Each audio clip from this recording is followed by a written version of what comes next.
it's hard to not think, oh, bless, this is all in vain, isn't it?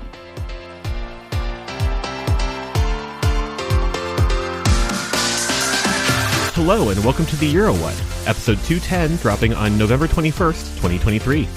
We are a pair of Americans trying to make sense of the Eurovision Song Contest. I'm Ben Smith, and I'm here with my co-host, Mike McComb. Hey, Mike. Hello.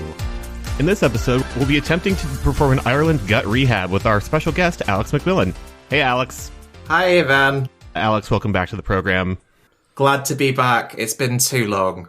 Yes, it really has been. It's nice to bring you back in like a full Eurovision context instead of a partial Eurovision context.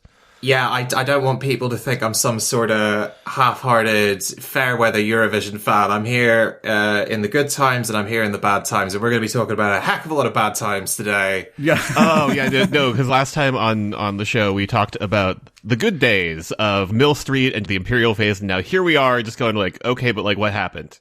This is analysing the black box flight recorder. Yeah. Well, before we dive into that, thinking back about the good times, how was your Eurovision 2023? Oh my gosh, it was absolutely incredible. It's been a dream of mine for a long time to actually get to a Eurovision Song Contest in person. And basically when it became clear that the UK would be hosting on behalf of Ukraine this year, I was like, okay, hell or high water, I'm making it to this contest. It just so happened that, the two cities that got shortlisted happened to be the two most convenient places for me to get to from Belfast. It ended up being in Liverpool, which was great because that is a ferry ride away. And yeah, it was just so joyous. It was so nice seeing a city just fully embrace that culture, and especially in the UK, somewhere that, so often gets slated by its own press for being kind of like an outsider in Eurovision, a black sheep. It was just so nice to be there. It was incredible. I got to see the rehearsal for semi-final 2 in person in the arena, which was such a wild atmosphere in there. The number of bodies in that room, the number of people hanging on Hannah Waddingham's every word was just incredible. And then we also got to see the actual recording of semi-final 1 from the Eurovision area that they had set up outside of the arena on the big screen. And that was maybe even more special. Everyone lying out under the stars, the sun was setting, you're all listening to cha-cha-cha at the same time, everyone's singing along in this massive outdoor space. It was just incredible. The vibe in the Eurovision village was just real special. It was unlike anything I'd ever experienced before, and very possibly since, I've got the bug now. I'm looking at Malmö and I'm like, can I justify the price of this? Yeah. Once you get bitten, it's just like, okay, just got to reprioritize things. So, I don't need a house. No. Besides the prospect of Malmö, anything else exciting you for 2024 as we get nearer and nearer to the proper season? As someone who, as we have previously discussed, big American Song Contest fan, I can't help but bear in mind the idea that we were promised 2 other contests, Eurovision Canada and the Latin American Song Contest, which seem to have gone a little radio silent. So I'm hoping those resurface. I just sort of think of it as just like Christer Bjorkman is just going country to country like Conan O'Brien's monorail salesman and just like selling them on what if you did a song contest? Opened up his leather jacket to reveal like a Petra Mede just hanging there. Maybe that's why the American Song Contest fails, is like Kelly and Snoop were doing their best, but we did not have a Petra. No one can reach those lofty heights, but I personally, obviously we won't get too sidetracked with the American Song Contest again, but like Snoop and Kelly were their own brand of weird. Oh yeah, no, like that was part of the magic for me. It was just like, oh, these people are not used to doing live television. And I think that's why I'm so like desperate to see, these new franchises try and bloom. I'm like, what weirdness is lying in Canada? What weirdness is lying in Latin America that we've been missing out on for 50 years? There is definitely Canadian weirdness. And now that you bring that up, it's like, ooh, maybe I do want that. Yeah, no, I'm just like, no, I need to see all of the very Canadian content. Just given broadcasting mandates, give me the CanCon. I want to see the wannabe bare naked ladies bands. I want to see proto Céilí Rae Jepsen's. So I'm really, desperately looking forward to that. I'm excited to see what the next steps for the UK are. I think that's a big thing that's been on my mind with obviously TAP, was it, stepping aside? I think that has left a big window of potential for the BBC to potentially squander, but also potentially do something very special with. And so hopefully we will see, there's obviously a recharged energy, a passion for it in the UK. The BBC have seen how important it is to the UK. The semi-finals will be on BBC One from now on. That's a big step up. So yeah, it's exciting to see what they do with that, how they try to capitalise on Euro fever. The reason why we are here, many years ago, we tried to extreme home makeover the Big Five. And checking in, they're generally doing pretty well. Italy won. That was never a concern. They were always doing a very good job. The UK and Spain had a big 2022. The UK did a beautiful job of hosting in 2023. France did pretty well in 2021. And Germany is also here. We're just going to sweep them under the rug for a second, but also, what are y'all doing? Now just looking to other nations that could use some TLC, Ireland just felt like a really good first choice. There was an imperial phase in the 90s. The claim to fame was they have won the most times. If you look through all of the Ireland in the Eurovision Song Contest year pages on Wikipedia, they all lead with just Dana won and she was 18, and then the paragraph has to continue and gets a little update every year. It feels quite bizarre to me that culturally in Ireland it became sort of a joke as to how good they were at winning, to the point that, it's we didn't want to keep winning because we couldn't afford it. And now just that wish has been granted. Trying to pinpoint, okay, where does it turn? And I don't know, it's been a bumpy road, at least as long as I have been watching the contest. I came in at the tail end of 2008, which was Irlande 12 points year. They're trying stuff, but I'm not sure that the right people are behind the trying stuff. I think I would agree with you that Irlande 12 points felt like a big moment of sort of surrender. That idea of okay, look, we don't know. We don't get it. This competition has left us behind to some degree. Let's try and make a joke of things. And I remember seeing a video way back when of someone in the Late Late Show audience as Dustin won, and everyone's applauding, everyone's cheering, and the moment the cameras go off, you just hear them going, oh Christ. The whole room just turns. They're all this is dismal. I'm really surprised that Ireland got so sour so quickly with Dustin the Turkey. They were doing fine up until the semifinal era and actually having to qualify into the contest. But even then, they had a couple of automatic entries into following year's contest because relegation was still in effect. And they didn't start running into trouble until, they missed qualifying in 2005. So that was the first hiccup. And then it was 2008 where everything went off the rails. But yeah, and it's just been kind of downhill since then. Looking at Ireland's record in the semifinal era, it's been a very mixed bag. Ireland auto-qualified for 2004, did not qualify in 2005. They had a strong showing in 2006, which gave them an auto-qualification in 2007. And then the following 15 times, they have missed the final 10 of those times. So, look left, look right, you're not qualifying. The 5 times that Ireland did qualify, they were still met with very disappointing results. Niamh Kavanagh, she came back in 2010. She was part of the 1-2 punch that kept Sweden out in 2010, but that ended up finishing 23rd. Jedward did fine. Jedward is the exception to probably everything we are going to be saying about Ireland. But then in 2013, Ryan Dolan, he finished last in the grand final. And then there was that very long dry spell. Some hope in 2018. That finished mid-table. Even looking at the semifinal results, it's just been bottom of the standings. I would say unfairly in a couple of cases, 2022 with Brooke. I was shocked to see that tied with Malta in the second semifinal. It's no, one of those songs is much better than the other one. So that really feels to me like the big outlier of I will not be able to explain away how, because that felt like the perfect storm to me of 2022. Brooke was great. This is what you should be sending. Especially in 2022 when there was a dearth of upbeat poppy songs. It was just ballad after ballad, and then people were desperate for something dancey. And then Brooke delivered it, and it was just rejected kind of outrightly. That's going to be a big thing for the powers that be in Ireland to kind of emotionally overcome, because if we cannot explain to them why Brooke failed, it's going to be very difficult for them to, I think, infuse themselves to try, because it felt like Brooke was kind of going against the grain as to what was expected from a successful Irish entry. And so for that to fail, your options are, okay, we need to go back to tradition, which hasn't been working, or we need to try something radically different again, and we don't know what that is. I think that analysis is spot on. Going back to 2005 and seeing how the televote kind of played into results, because we are now in an era where televote is going to decide if you qualify or not. It's not been good results. 14th place in 2005. Like 2013, I guess was okay. That was where we had like the average ranking system. So we don't actually know how they scored anywhere. But yeah, I'm just like looking through all of this. And let's see, 2018, they finished in top 10 in the televote for their semifinal. 2014.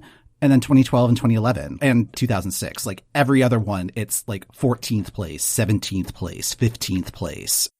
How do you get the public behind your entry? Because you need that to happen if you're going to succeed. I have a very broad emotional opinion on 2021, because I think that was a year where it seemed like everything was going right.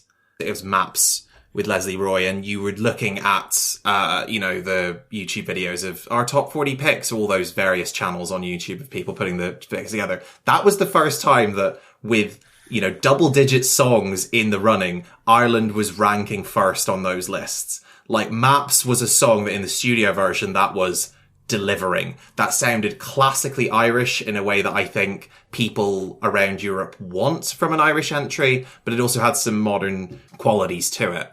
I think it was just a big misfiring on having what I still think is the most ambitious staging anyone has attempted at Eurovision. And Leslie's voice just couldn't keep up with the amount she was having to do. And so when you've gone from like, okay, we had all the energy behind us, we attempted something massive and it didn't work, it kind of left them feeling dejected. And then to go from that to Brooke, who had this youthful energy behind her and she was sort of bringing her own song to it, to then fail at the gate again, it's sort of making me feel like the people in charge of shortlisting these songs are kind of seeing the things that should be working, failing again and again. And in each case, it is just for a different, very specific reason. It is because analog staging like that is extremely difficult to do, or for some reason, people in Turin don't like Brooke Scullion.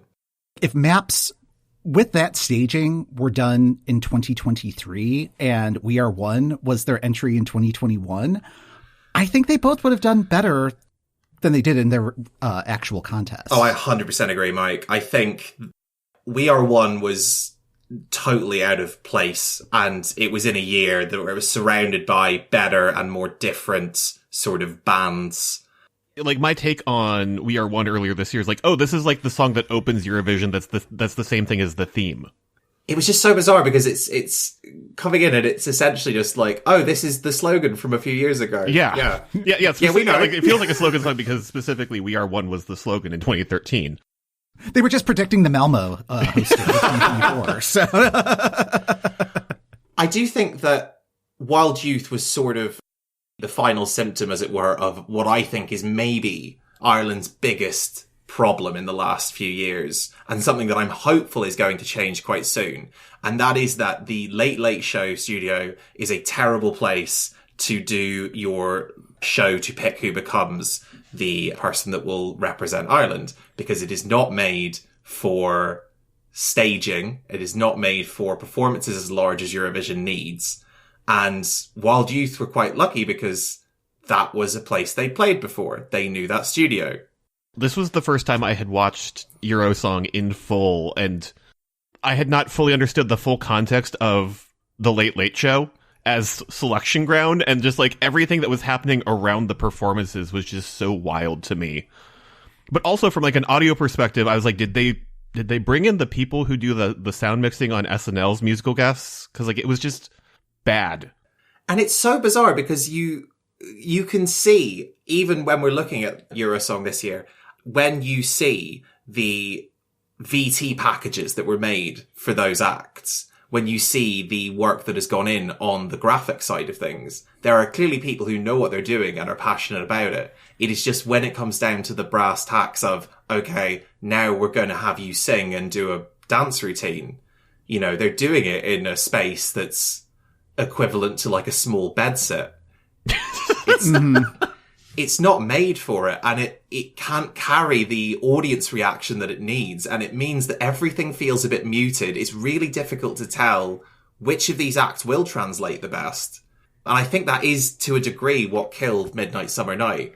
I think we could all say in our heart of hearts that that would have delivered massively in a much larger arena. But in that small room, it's difficult to see that. Yeah, and then like the other portion for me about like what's not working about that as a selection method is that when they are bringing in a jury, it feels like it's a bunch of people who are not in step with where Eurovision has gone since Ireland was winning in the 90s. I like, again, just like looking through the history of mentors and people on the jury are people like Linda Martin, who, yes, did win for Ireland, but in like 1992. Yeah, I mean, when you have every one of Jedward's critiques beginning with Eurovision has changed, like they're like just begging. Specifically when like Jedward are the smartest people in the room. Something's gone wrong. One of my proposed solutions is like just put them in charge. I don't care if they're performing again or they're just fighting an artist, but they seem to have their finger on the pulse of what's happening in actual Eurovision. I'd be so happy with that. Those two back-to-back Jedward years was the perfect marriage of, okay, this has a bit of novelty in the way that it's making people locally who don't care about Eurovision talk about Eurovision. The only times that really happens are when there is an act that's kind of out there in the Eurosong field. So the three big times that's happened are Dust in the Turkey. We all remember how that went. Jedward, the first time round. And then last year with Public Image Limited, which was so bizarre. And I still hold that that was a good move to have them involved. It made people talk about the contest in a way that they weren't otherwise. And obviously due to reasons beyond the control, if they had qualified, I don't think they would have performed anyway. But it's safe to say that that is showing people behind the scenes who think, okay, we need to try something radical. Again, I think all of these things come back to that studio is a terrible place to do it, because it was, I mean, in their case, it was a bad performance, but it was a bad performance heightened by the fact that it was taking place in a room that was not built for it. I was a huge fan of Wild by Layla Jane, and that was the song that I really desperately wanted to be Ireland's representative, but the room killed it.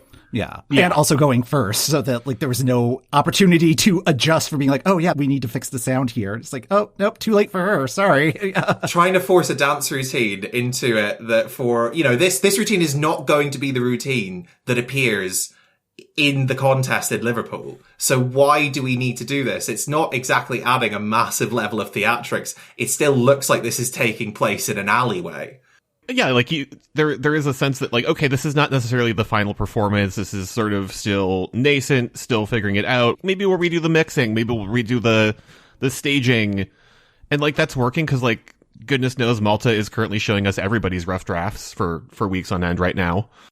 When you're in that studio amidst all of what else is going on the Late Late Show, it's not the best venue to showcase these songs. And I think now that there's been a change of guard with the Late Late Show, we now have Patrick Keelty as the host, and it does feel like they're trying to shake that show up. I don't necessarily know if it will retain its place as like, that is the home of Eurosong. It feels like this is the chance RTE has to try something new, show that they care about the contest. Because ultimately, when we talk about the judging as well, you know, you talk about Linda Martin and stuff, they're always looking back and they're always looking very pessimistically at things. They're, you know, all the questions, the leading questions that Ryan Tubridy would ask are, why have we been doing so badly? Much like this, you know, no one's talking optimistically about Ireland. And so it's difficult to give them their dues when someone comes up onto the stage performing for Ireland. It's hard to not think, oh, bless, this is all in vain, isn't it? And I think also like with the looking back aspect of it, especially thinking of like the imperial period in the 90s, what was happening in pop music seemed to be aligned with what Ireland was producing, where it was much more on the acoustic side, much more on the ballad side. And that's just not where pop music is right now. Like right now, it is very heavy production, very heavy. I'm not even sure what the opposite of ballad would be in this case, but it's just like, it's not emphasizing like beautiful singing voices or like the sort of thing that like Niamh Kavanagh would bring, for example. Like I don't think that her winning song would do well at Eurovision today. I think if you looked at it on objective measures, it is checking a lot of boxes, but it's just like, nope, that's just not what the zeitgeist is. I mean, I assume there are people in Ireland that are making music that's more in line with the zeitgeist. Is that a fair assumption to make? I can confirm there are people in Ireland that are making music that people would like. I just don't think... I think a big part of the remit that RTE brings forward, and we see this in those acts that appear in the shortlisted 5 on Eurosong, where it's like, oh, this is an R&B track, but it's got an Irish twist, or this is a dubstep electro pop track, oh, but it's got an Irish twist. And it's like, those things don't meld though. Like, the song needs to stand on its own merits. It doesn't need to have a wink and a nod to the fact that we won 4 times in the 90s and those songs all sounded very Celtic. I look at Cyprus, and that is a country that has found its sort of musical identity in the contest and really stuck to it. You know, they have been through lots of different styles. Alter Ego is one of my favorites. But after that point, they're like, okay, Fuego worked. Why did Fuego work? Let's try and use that as our guiding light going forwards. And I think Ireland is just sort of struggling, trying to figure out, okay, if our vibe is not what it was in the 90s, I don't know what it is. And they keep falling into this trap of, we need to retain some of that in a genre that it won't work with. With whatever is getting selected, because like I think in the case of Brooke, like that was a massive glow up in terms of the staging. I think of Ryan Shaughnessy, like who has been very vocal about the level of what he needed to push back on what he took into his own hands in terms of the staging to make sure that things were presented correctly. Like when they did get to the big stage, and like he qualified. Was there a cake originally? Am I remembering that? Yeah, like that's the one thing I remember. It's just like that they wanted to have like somebody leaping out of a cake or whatever. Like I don't know where that would fit in at all. Like it's the pianist who bursts out and then walks over to the piano. I was also looking at the chart records, and they're not strong chart performers. Like a couple of the selections have not charted at all. This year's entry peaked at 93. Brooke peaked at 54. And this is the Irish singles chart. So it's like, okay, if it's not resonating with people of Ireland, like how are people abroad going to rally behind it? Yeah, it's not in line with what people are listening to in Ireland. And ultimately, I don't mean to keep circling back to the Late Late Show. The people who are voting are Late Late Show viewers. They're not people who necessarily watch Eurovision. It's a very weird place to sort of pick your pool of potential voters. Yeah, because I get the sense that it's maybe an older demographic that's watching the show. Oh yeah, very much so. Like Late Late Show is the, I think, oldest and longest running chat show in history. And it's got like this like really prestigious lineage, but it does feel quite frumpy. It can't help but feel that way when it's been running for on 60 years. And it's also a really long show. Like for getting through 5 acts and getting to the voting phase, it feels like it goes on for ages. In terms of other factors, the idea of mentorship is good. I think just because a lot of these are newer artists. Are we picking the correct mentors? I keep going back to like you talking about how we keep trying to mix some level of Irish flair with genres that it doesn't work with, and just keep thinking about how it's like Reese's peanut butter cups, essentially, of just like, okay, chocolate and peanut butter, great. Chocolate and Marmite, harder sell. Yeah. We just got to find the peanut butter. Well, I mean, they have that whole giant treasure chest during... I hadn't even thought of that when I made that reference. With the mentorship, like, when does that relationship even begin? Is it the night of the show? I don't see where that fits in with the selection process. Or is the mentorship something that is part of the prize package and you get mentored after you win Eurosong? Like, I'm very confused about that piece of it.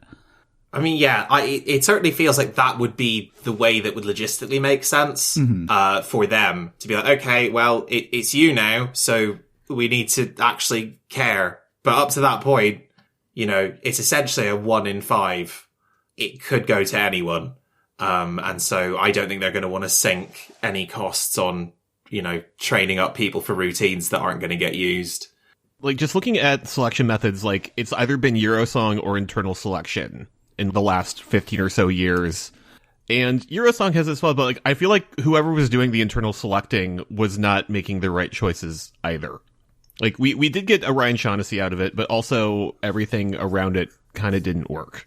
I think, yeah, it comes down to either it's that internal selection or we do Eurosong where it's 5 potentially weaker internal selections. The dream would be we have a larger Sanremo or Melodifestivalen Festivalen where, you know, we get a lot of acts and we whittle them down. I did watch TG Cahar's junior Eurovision selection process because Brooke was on it and I was just flicking through the channels. I must say I almost preferred that.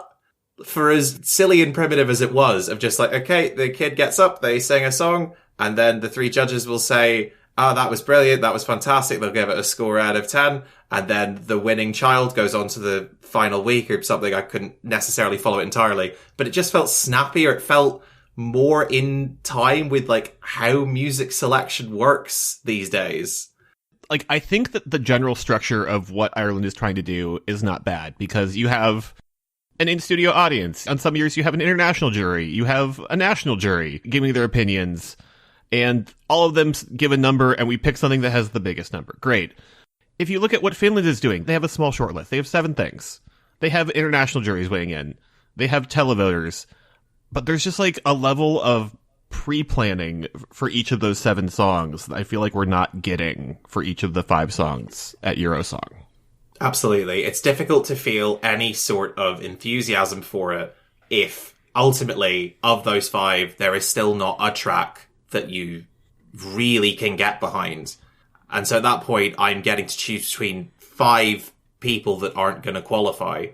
There's not a drip that's happening. And you're kind of seeing that right now with Spain, where it's like, okay, they announce who the artists are. And then a month later, they're announcing what the songs are going to be. And then a month later, like, they may release the music videos. Like, it's not a lengthy process in the sense of it being like a 10-week show or something like that. But there's a little bit of new content being released in a way where people can get excited about it, or at least be curious enough to want to learn more about the people that are competing, rather than it just being this kind of like drop of 5 songs on this show that you may or may not watch, and some randos who aren't going to be watching Eurovision in May are going to be the ones making the decision if they even pick up the phone. So, I mean, it could be a case of just like, oh, there's only like 100 people that are voting. Who knows? So.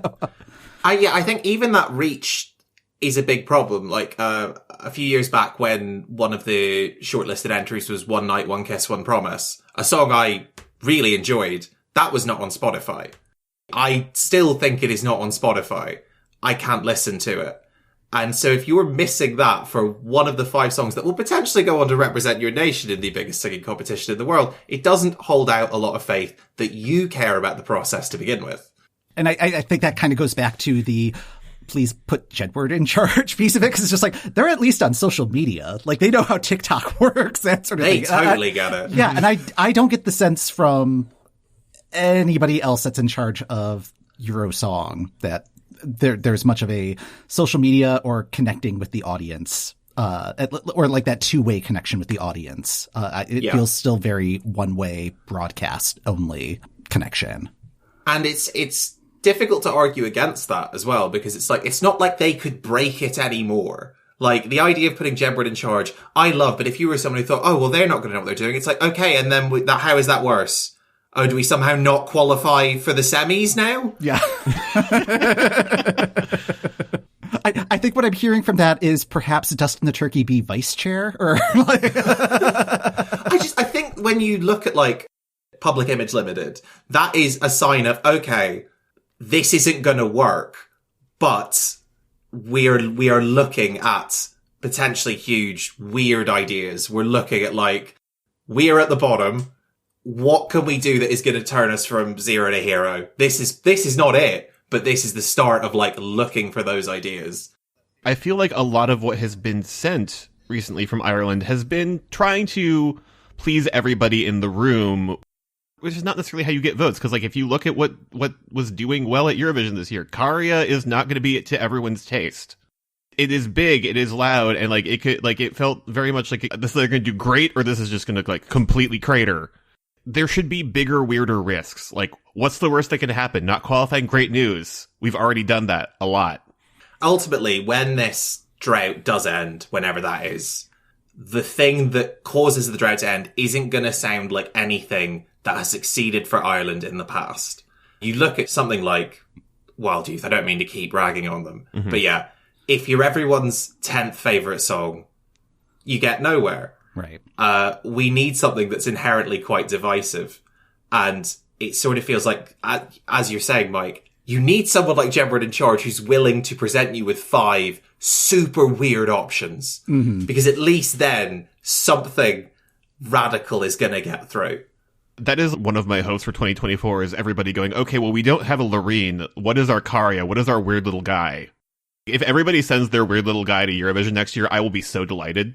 My sort of outside unorthodox thought is I think that Ireland should adopt the San Marino strategy of, okay, let's just be the all-stars. Just make it like jury duty. Just like everybody show up, take a number, sing your song. Yeah, well, I mean, that's the thing. Like, I keep thinking about San Marino and how it really is similar to Ireland in a lot of ways, where it's just like it's kind of in the shadow of a, like, I feel like Ireland is in the shadow of the UK, even though UK also is not doing well, but like San Marino's in the shadow of Italy. And you're thinking, it's like, oh, well, Italy's doing great. San Marino must also be fantastic. And it's like, well, no. And as we were just talking, I was thinking Ireland should get Céilí Rae and do something with him. And yeah. I think that would be so off the wall and like beneficial for everybody. Like, I think Céilí Rae would be absolutely game for that. Let's go further than that. Let's say, okay, 2024, we'll get Clara on. 2025, let's get Danny Freya in. He's not doing much else at the moment. And we know he's a done deal. We know people like him. Just like, there was an Irish songwriter in the mix, but like we have selected Daithí Frere.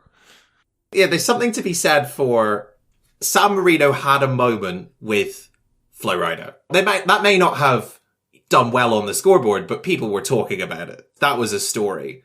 And I do think that is the path that RTE is looking to go down. They want something that's like, wait, who's performing? And I don't know who that is. It's clearly not Public Image Limited. But I foresee that is the thing that's going to happen. We're going to see next year's shortlist, we're going to get 5 acts. One of them is going to be just someone you've heard of and you didn't expect them to show up. They will perform well enough to qualify, and that'll be the throw of the dice for 2024. Looking at this year, it's not a terrible strategy to go, okay, who is our biggest pop star? Because, like, Slovenia did that. Slovenia was like, you know who's hot right now? Joker out. We have convinced them to write a song for us. People got on board with that, and there was like a real sense of energy when you saw them perform. Like, oh yeah, no, this is going to be great. And I can understand why this is so popular in its home nation. I think of someone like CMAT, who I don't think is... CMAT's fantastic. I don't think she's ever been rumoured for Eurovision, but it feels like if I was at RTE, I would be hammering her phone right now. Get her on the phone immediately. She is someone who is proving that she has international appeal. She's someone who is sort of meeting that criteria of sounding distinctly Irish, but also with a lot of modern qualities to it. Like, honestly, if you're going to take Eurosong away from the Late Late Show, which I think they're going to, you may as well do an internal selection for the gap year, and you may as well spend all the money you would have spent otherwise on this Eurosong, on getting someone worth a damn. The second that you said Seema, I'm like, yes. She's popping up on like my radar because like Stereo Gum, one of the music websites I check here that has like a pretty good indie pop sensibility, has been talking about the songs she's been releasing this year. So yeah. Maybe the big problem here is that, you take someone like a CMAT, and at the point where they're nascent, it's a bit of a fluke if you've heard of them or not. The moment that she starts to prove herself as, oh, she's a big deal, RT are immediately priced out. Yeah, and I think that sort of strategy has been working. Like I would kind of put Amanda Tenfjord in that category, and I think that was a really good choice for Greece. Should have been a little bit higher on the scoreboard, but that's another thing. but I think if you can get somebody who is on the come up, but like just below popular consciousness, maybe and that is something that's very difficult to grab onto. But like, I mean, I think Måneskin were also in that boat where it's like they were just on the precipice of crossing over into mainstream, and Italy was able to snap them up right at that point. Those artists are out there, definitely. Yeah. Like, you know, I'm not necessarily someone who's huge into the Irish music scene, and that includes Northern Ireland as well. But, you know, I know of bands that are massively on the up at the moment, just on the local scene, but they haven't quite reached that point of exploding outwards. People like Problem Patterns or Beauty Sleep. These are bands that sound totally different from one another. And I think you put them in along with, you know, 3 other acts into a shortlisting, you're going to end up with something that has the potential to explode. That is one alternative. The other alternative being get someone you already know is a done deal, like CMAT. I'm a lot more definitive and impassioned about this than I was expecting. Yeah. Well, I mean, because Northern Ireland also gets to participate in the Irish selection, right? Or at least get to vote. So you have some skin in the game. So. Yeah, and Brooke, coming from Derry, you know, she is from north of the border. So, and that was kind of a big moment in the sense of, it's nice, we do exist, we're up here. Yeah. Obviously Northern Ireland's a bit of a problem child in that we've sort of got a bit of interest with the UK entry, a bit of interest with the Irish entry. We're never hosting it either way, so it's no problem to us. But I've definitely got skin in the game with the Irish entry. I feel a lot culturally closer to the Irish entry. I am always waiting to see how the UK entry does and the Irish entry does. It stings when the Irish entry does bad more than it does when the UK entry does bad. I'm just like getting prepped on my end for the Irish reunification of 2024 that Star Trek The Next Generation promised me. It's coming. It's coming. Maybe Eurovision will be the catalyst for that. Who knows? United by music. That's the halftime act. Yes. That's the halftime act. Ireland has a history of big swings. Stuff like Mill Street. That's a really weird thing that happened. But it shows there is an attitude from certain people here of, okay, you know what? No one's done this before. Let's try that. And it's probably just a change of the guard is needed at the top. And I'm imagining you would see the effects quite quickly. We're a nation that has not found our sound. And once we find our sound, we'll be fine. My hope is that the thing that was keeping Ireland stuck in the past was, well, we have the most wins and we've got the only 2-time winner. Both of those things no longer are solely ours. So we have now had the fire lit under us to try and reclaim that title. I was thrilled when Sweden won, exclusively because it meant we lost that record. And we couldn't just rest on our laurels anymore. We had to be hungry for it again. That could turn things around. I mean, that worked for the UK in 2022. So it could be Ireland's turn next. We've been knocked down really hard, okay? Now it's the time to get back up. Exactly. Well, Alex, thank you so much for joining us for this discussion and providing color on what is happening with Ireland. Because I think if we were just doing this from our own like distant outsider perspective, it might have been grimmer. I don't know. Yeah. If such a thing is possible. It was fantastic. Thank you so much for having me both again. Yeah, is there anything that you'd like to plug or point our listeners to? You can follow me on whatever Twitter is called at this point in time when this releases. I'm undeniably Alex. You can also follow my drag alter ego, Céilí Rae. That is Ceilirae. She is funnier than me and posts less frequently, which might be of interest to you. We will have links to all of that in our show notes. Yes. And that's going to do it for this episode of The Euro What. Thanks for listening. The Euro What podcast is hosted by Ben Smith, that's me, and Mike McComb. That's me. Check out our bonus episodes and help support the podcast by visiting our Patreon at patreon.com/EuroWhat. Free access to our full archive of more than 200 episodes going all the way back to the 2018 contest can be found on our website at Eurowhat.com. Next time on The Euro What, we have our first song, and it's been out for a month. Let's play catch up with Eurovision news.